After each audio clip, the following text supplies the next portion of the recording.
Welcome to the QuickStart series, where we show you how to set up and configure your VOLO access control system.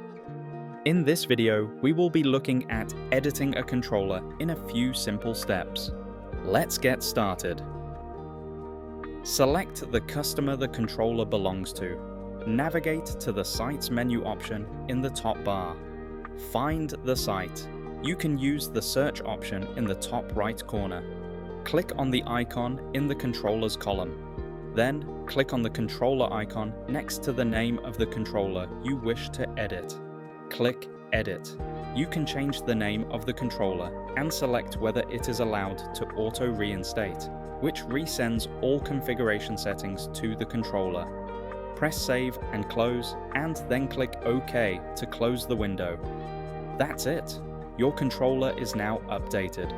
Check out other menu options for further controller level actions. If you need any further information, you can visit our wiki. Please find the link in the description or contact CIE. Thank you for choosing VOLO.